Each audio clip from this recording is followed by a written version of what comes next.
मेरे प्यारे बच्चों, आज से मैं आपके लिए एक नई सीरीज लेके आया हूं जिसमें आपको मिलेंगे सबसे short and sweet authentic notes.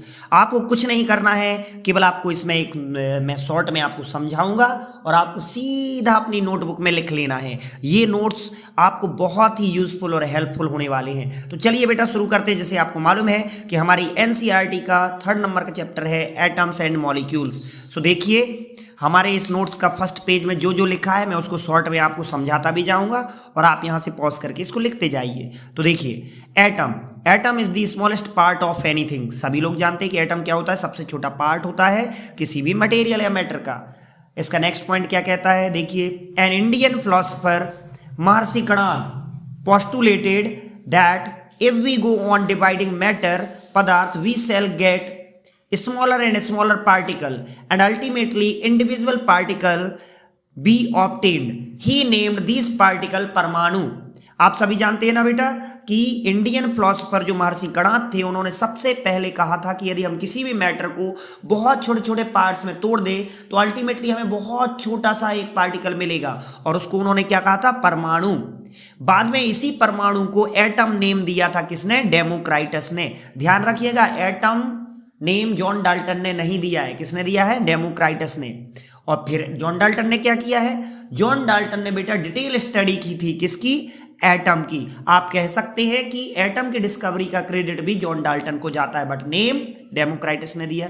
चलिए, इसके बाद डाल्टन ने जो अपनी एटॉमिक थ्योरी दी थी उसके कुछ पोस्टुलेट्स देख लेते हैं। पहला पोस्टुलेट क्या है, पोस्टुलेट मतलब होता है इंपॉर्टेंट पॉइंट, ठीक है। तो पहला इंपॉर्टेंट पॉइंट क्या है, all matter is made up of very small individual particle called atoms। Matter बहुत ही छोटे छोटे पार्टिकल से मिलकर बना होता है, इंडिविजुअल पार्टिकल से मिलकर बना होता है, जिनको क्या बोलते हैं, atoms. Atoms of the same element are identical in all respect, the mass, size and all other properties. देखो बेटा, जो एक एलिमेंट होगा वो एलिमेंट जिन एटम से मिलकर बना होगा वो सभी एटम आपस में क्या होते हैं, सेम होते हैं। किस किस में सेम होंगे, साइज में भी सेम होंगे, मास में भी सेम होंगे और अदर प्रॉपर्टीज में भी वो सेम होते हैं। जैसे गोल्ड ले लीजिए, तो गोल्ड के ही ना एटम से मिलकर बना होगा, तो सभी एटम क्या होंगे, आपस में सेम होंगे। चलिए, नेक्स्ट पोस्टुलेट क्या है, atoms of different elements are different in all respect like mass, size and other properties. तो ये भी सही बात है, जब हम दो अलग अलग एलिमेंट लेंगे तो आपको मालूम है जब अलग अलग एलिमेंट लेंगे तो एटम्स भी उनके अंदर अलग अलग होंगे। तो ये भी एक इंपॉर्टेंट पॉइंट है। नेक्स्ट पॉइंट क्या है, atom is the particle which takes participate in the chemical reaction. मतलब एटम ही एक ऐसा पार्टिकल है जो केमिकल रिएक्शन में पार्टिसिपेट करता है, मॉलिक्यूल नहीं करता है। मॉलिक्यूल के अंदर जो एटम है वो पार्टिसिपेट करते हैं, ठीक है। चलिए बेटा, तो हमारा पहला पेज कंप्लीट हो गया।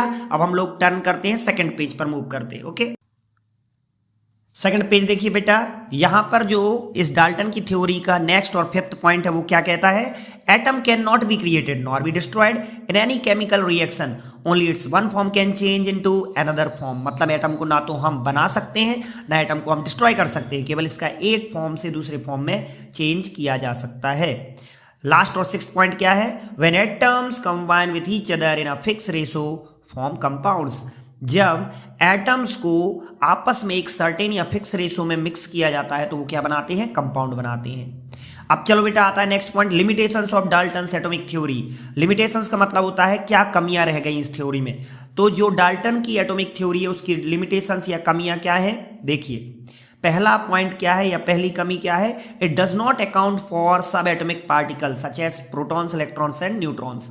मतलब जो ये डाल्टन की एटॉमिक थ्योरी है वो ना तो प्रोटॉन, ना तो इलेक्ट्रॉन, ना न्यूट्रॉन, मतलब सब एटॉमिक पार्टिकल्स के बारे में कोई जानकारी नहीं देती, क्योंकि उस समय बेटा ये सब खोजे ही नहीं गए थे, डिस्कवरी नहीं हुई थी प्रोटॉन, इलेक्ट्रॉन एंड न्यूट्रॉन की।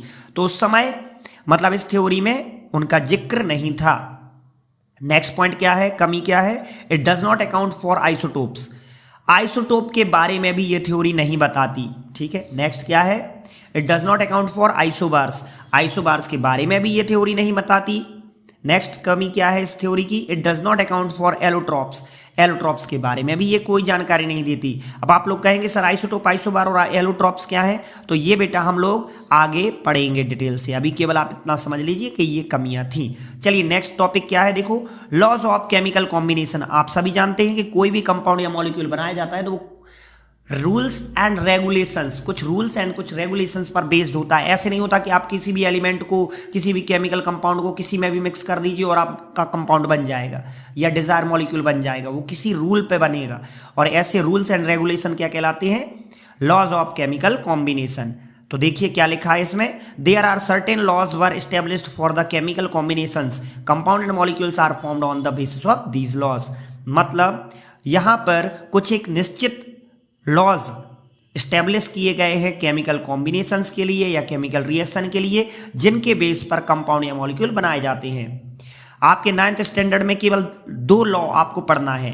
तो देखिए यहां पर मैंने आपको इंपॉर्टेंस के हिसाब से पहले सेकंड वाला जो लॉ है उसको पहले फर्स्ट पे दिया है प्रायोरिटी। तो आप भी ऐसे ही नोट्स बनाइए। नंबर 1 लिखिए, लॉ ऑफ फिक्स्ड प्रोपोर्शन और कांस्टेंट प्रोपोर्शन। ये लॉ क्या कहता है बेटा, ये कहता है it states that chemical compounds are made up of elements that are present in a fixed ratio by mass. मतलब क्या हुआ, केमिकल कंपाउंड्स जो एलिमेंट्स से बनते हैं वो एलिमेंट्स के बीच में बाय मास रेशो हमेशा फिक्स होता है। मतलब एलिमेंट्स आपस में सर्टेन रेशो में रिएक्ट करते हैं तब कंपाउंड बनता है। ठीक है, जैसे एग्जांपल देखिए आप क्या लिखा है, if we collect the sample of water from different sources like river, pond, sea, rain etcetera, the ratio of hydrogen and oxygen found always 1:8 by mass. मतलब यदि हम पानी के डिफरेंट सैंपल अलग अलग सोर्स से कलेक्ट करें, जैसे रिवर से भी हमें वाटर मिलेगा, पॉन्ड से मिलेगा, सी से मिलेगा, रेन यानी बरसात के पानी को हम इन सब के सैंपल कलेक्ट कर ले, तब भी क्योंकि हम सब जानते हैं वाटर का फॉर्मूला H2O है, तो H2O में हाइड्रोजन और ऑक्सीजन का जो रेशो है वो 2:16। इसको सिंपल करें तो कितना होता है 1:8। अब ये 1:8 चाहे पानी कहीं से भी लिया जाए हमेशा फिक्स होगा। मतलब नदी के पानी में भी हाइड्रोजन ऑक्सीजन का रेशो 1:8, पॉन्ड के पानी में भी 1:8, समुद्र के पानी में भी 1:8, रेन के वाटर में भी 1:8। कहीं से भी लेंगे एलिमेंट्स का रेशो हमेशा फिक्स होगा बाय मास, ये स्टेटमेंट कहता है। चलो बेटा, तो हमारा ये सेकंड पेज भी कंप्लीट हो गया। अब हम चलते हैं, मूव ऑन करते हैं 3rd पेज पर। अब बच्चों जो नेक्स्ट लॉ है वो कौन सा लॉ है, law of conservation of mass. It states that the mass can neither be created nor be destroyed but is transformed from one form to another form. मतलब मास को ना तो बनाया जा सकता है ना मास को नष्ट किया जा सकता है, केवल मास के एक फॉर्म को दूसरे फॉर्म में कन्वर्ट किया जा सकता है। इसका बेटा एक और स्टेटमेंट है, क्या है statement, before the reaction and after the reaction the masses of reactants and products are conserved. इसका मतलब क्या हुआ, मान लीजिए हम कोई केमिकल रिएक्शन कर रहे हैं, तो रिएक्शन करने के लिए हमें क्या जरूरत पड़ती है, रिएक्टेंट्स की। तो हमने रिएक्टेंट्स चाहे एक ले लो या एक से ज़्यादा, जो जितने भी हम रिएक्टेंट्स ले रहे हैं उनका मास मेजर कर लेते हैं। फिर रिएक्शन कंप्लीट करने के बाद जो प्रोडक्ट्स बने हैं उन प्रोडक्ट्स का हम मास कैलकुलेट कर लेते हैं। तो हम लोग क्या पाते हैं कि जो रिएक्टेंट्स थे या रिएक्टेंट था उसका मास और जो प्रोडक्ट्स बने हैं उनके मास बराबर ही होंगे। जैसे देखो एक एग्जांपल देखो, calcium carbonate forms carbon dioxide and calcium oxide upon thermal decomposition. मतलब कैल्शियम कार्बोनेट को यदि हम गर्म कर दें तो इससे 2 प्रोडक्ट बनते हैं, कैल्शियम ऑक्साइड CaO और कार्बन डाइऑक्साइड CO2। अब आप देखो रिएक्शन के पहले कैल्शियम कार्बोनेट का मास कितना था, देखो आप नीचे 100 ग्राम लिखा है ना, और बिफोर लिखा है, मतलब रिएक्शन के पहले 100 ग्राम था कैल्शियम कार्बोनेट। अब जब रिएक्शन कंप्लीट हो गई तो कैल्शियम कार्बोनेट से क्या बन गए, कैल्शियम ऑक्साइड। कैल्शियम ऑक्साइड का मास कितना दिया हुआ है 56 ग्राम, कार्बन डाइऑक्साइड का मास कितना दिया है 44 ग्राम। यदि हम कैल्शियम ऑक्साइड और कार्बन डाइऑक्साइड दोनों के मास को जोड़ दें तो कितना आता है 100 ग्राम, जो कंप्लीट रिएक्शन होने के बाद बना है, यानी आफ्टर द रिएक्शन। तो देखो स्टेटमेंट सही है कि नहीं, It is clear from above example that before the reaction and after the reaction masses of reactants and products are same. मतलब 100 ग्राम है, देख लो रिएक्शन के पहले भी रिएक्शन के बाद भी. Hence we can say that masses are conserved. इस प्रकार हम कह सकते हैं कि masses हमेशा क्या होते हैं, कंजर्व्ड. चलो ये बेटा इसके बाद क्या है, एक इंपॉर्टेंट नोट पॉइंट लिखा है उसको देखो. Atomic radius is measured in nanometer. मतलब एटॉमिक रेडियस को हमेशा नैनोमीटर में मेजर किया जाता है. अब एटॉमिक रेडियस क्या होती है, किसी भी एटम के न्यूक्लियस से सबसे बाहर के ऑर्बिट में जो इलेक्ट्रॉन है उनके बीच की डिस्टेंस, मतलब न्यूक्लियस और सबसे बाहर वाले इलेक्ट्रॉन के बीच की डिस्टेंस को एटॉमिक रेडियस कहते हैं. इसको किस में मेजर करते हैं, नैनोमीटर में. देखो जरा 1 मीटर बराबर कितना होता है, 10⁹ नैनोमीटर. तो हम 1 नैनोमीटर कैसे निकाल सकते हैं, आप कैसे निकाल सकते हैं, 1 nanometer is equal to 1/10⁹ metre. तो चलिए बच्चों अब हम चलते हैं 4th पेज पर. Symbols of elements. Dalton was the first scientist to use the symbols for element. मतलब डाल्टन पहले वैज्ञानिक थे जिन्होंने एलिमेंट्स के लिए सिंबल्स को यूज किया. कौन कौन से और कैसे सिंबल्स दिए आप देखिए जरा. हाइड्रोजन के लिए कैसा सिंबल दिया था उन्होंने क्या किया था, एक सर्कल के अंदर एक डॉट रख दिया था, ये हाइड्रोजन का था. कार्बन का देखिए एक सर्कल के अंदर बहुत सारे डॉट्स रखे हुए हैं. ऑक्सीजन के लिए केवल एक खाली सर्कल. फॉस्फोरस के लिए देखिए एक सर्कल है और 3 लाइन सेंटर से गई हुई है. सल्फर के लिए देखिए एक सर्कल है और बिल्कुल प्लस का चिन्ह पूरे में अंदर बना हुआ है. आयरन के लिए देखिए एक सर्कल के अंदर आई लिखा हुआ है बोल्ड लेटर में. कॉपर के लिए एक सर्कल के अंदर बोल्ड लेटर में सी लिखा है. लेड के लिए एक सर्कल के अंदर बोल्ड लेटर में एल लिखा था. सिल्वर के लिए एक सर्कल के अंदर एस लिखा हुआ है. गोल्ड के लिए देखिए एक सर्कल के अंदर जी लिखा है और उसमें थोड़ी थोड़ी सी अंदर लाइन्स दी हुई है एक सर्कल के अंदर. प्लेटिना मतलब इसके लिए सर्कल के अंदर पी लिखा था और मरकरी के लिए एक सर्कल के अंदर सर्कल के सर्क्यूफ्रेंस में इनसाइड की तरफ डॉट डॉट डॉट रखे हुए थे. Berzelius suggested that symbols of elements by using 1 और 2 letters of the name of the elements. Berzelius ने एक सजेशन दिया था कि एलिमेंट्स के जो सिंबल है वो 1 लेटर या 2 लेटर ले सकते हैं हम एलिमेंट के नाम के और उनको यूज कर सकते हैं सिंबल्स के रूप में. अब यहाँ पर देखिए बेटा नीचे एलिमेंट, सिंबल्स, एटॉमिक नंबर और एटॉमिक मासेस, ये आपको पूरे याद भी कर लेने हैं लिखने के अलावा. देखिए हाइड्रोजन उसका symbol H, atomic number 1, atomic number को बेटा Z से डिनोट करते हैं और एटॉमिक मास को कैपिटल A से. तो यहाँ पर देखो अब आपको ये सीधे लिख लेना है और आपको याद करना है. Hydrogen H, atomic number 1, atomic mass भी इसका 1 होता है. हीलियम देखिए He, एटॉमिक नंबर 2, मास 4 है. Lithium Li, atomic number 3, atomic mass 7 है. बेरिलियम Be, एटॉमिक नंबर 4 और एटॉमिक मास 9 है. ऐसे आपको ये पूरे याद कर लेना है. कहाँ तक, ये देखो इस पेज में नियॉन Ne10 और मास 20 तक दिया हुआ है. चलिए अब हम लोग चलते हैं बेटा हमारे नेक्स्ट और लास्ट पेज की तरफ जो इस वीडियो का लास्ट पेज है. तो इसमें देखिए आगे सोडियम सिंबल है Na, atomic number 11, atomic mass 23. देखिए मोस्ट ऑफ द एलिमेंट्स की जो एटॉमिक मास है वो एटॉमिक नंबर के डबल या डबल करके +1 कर दीजिए तो वो होते हैं. लेकिन कुछ अलग मासेस होते हैं जिनको आपको याद रखना है. जैसे देखो आप क्लोरीन का देखिए Cl सिंबल है, एटॉमिक नंबर 17 है, लेकिन इसका जो मास है 35.5 है. इसको आपको याद ही करना है, पॉइंट में ही याद करना है. ठीक है. इसके अलावा देखिए आप आर्गन का Ar है सिंबल, एटॉमिक नंबर 18 है, मास 40 है. अब देखिए 18 2 कितना होता है 36, बट इसका मास कितना है 40. तो ये आपको याद करना ही पड़ेगा.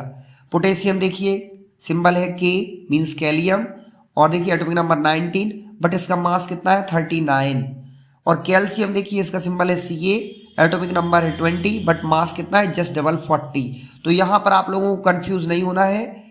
आप देखिए आर्गन और कैल्शियम दोनों के मास 40 है बट पोटेशियम का मास 39 है. इसके अलावा देखो बेटा 20 एटॉमिक नंबर तक तो आपको मास भी याद करने हैं एलिमेंट के. जो 20 तक एलिमेंट्स हैं उनके एटॉमिक नंबर और मास दोनों याद करेंगे. लेकिन 21 से लेके 30 तक जितने एलिमेंट्स हैं उनके मास इस स्टैंडर्ड में आप याद करें तो अच्छी बात है, अदरवाइज ना भी करें तब भी आपका काम चल जाएगा. तो यहाँ से केवल आप एटॉमिक नंबर याद रखें। Scandium Sc21, titanium Ti22, vanadium V23, chromium Cr24, manganese Mn25, iron Fe26, cobalt CO27, nickel Ni28, copper मतलब Cu, क्यूप्राम इसका लैटिन नेम है 29 और जिंक Zn30। अब देखो बेटा यहाँ पर आपने देखा होगा एलिमेंट्स के कुछ नाम है लेकिन उनके सिंबल उनके नेम से मैच नहीं कर रहे हैं। तो ऐसी कंडीशन में जो सिंबल दिए गए वो उनके लैटिन लैंग्वेज में दिए गए हैं। तो मैंने यहाँ नोट करके आपको लिखा है। जैसे देखो सोडियम को एस से रिप्रेजेंट नहीं करते, किससे करते? Na। तो Na किससे लिया गया है? नेट्रियम। लैटिन भाषा में सोडियम को नेट्रियम कहते, तो आगे का Na ले लिया गया है। पोटेशियम के लिए K यूज किया है, क्यों? क्योंकि इसका लैटिन नेम कैलियम है। आयरन में हम Fe सिंबल लेते हैं ना कि I लेते हैं, तो Fe मतलब फेरम। और कॉपर में देखो Cu लिया है क्योंकि इसका लैटिन नेम क्या है? क्यूप्रम। गोल्ड का सिंबल क्या है? Au। G तो नहीं है ना, क्यों? क्योंकि गोल्ड का जो लैटिन नेम है वो है ऑरम। सिल्वर का देखिए Ag मतलब अर्जेंटीनम। और W किसका है बेटा? वॉल्फ्रम, जिसको सिंपल लैंग्वेज में क्या पढ़ते हैं हम लोग? टंगस्टन। लेकिन इसका लैटिन लैंग्वेज क्या है? नेम क्या है? वॉल्फ्रम। Sb मतलब स्टीबियम, इसका जो कॉमन नेम है वो है एंटीमनी। Sb मतलब एंटीमनी, बट इसका लैटिन नेम स्टीबियम। क्या नाम है? स्टीबियम। और देखो सबसे इंपॉर्टेंट मरकरी। मरकरी का सिंबल क्या होता है? Hg। तो इसका लैटिन नेम क्या है? हाइड्रागैरम। तो चलो बेटा ये आपके 5 पेजेस की ये वीडियो पहला पार्ट है। इसका नेक्स्ट पार्ट आपको जल्दी मिलेगा। इन सबको आप अपनी कॉपी में नोट्स बना लीजिए और बार बार रिवाइज करिए। ओके बेटा, wish you all the best. Thank you.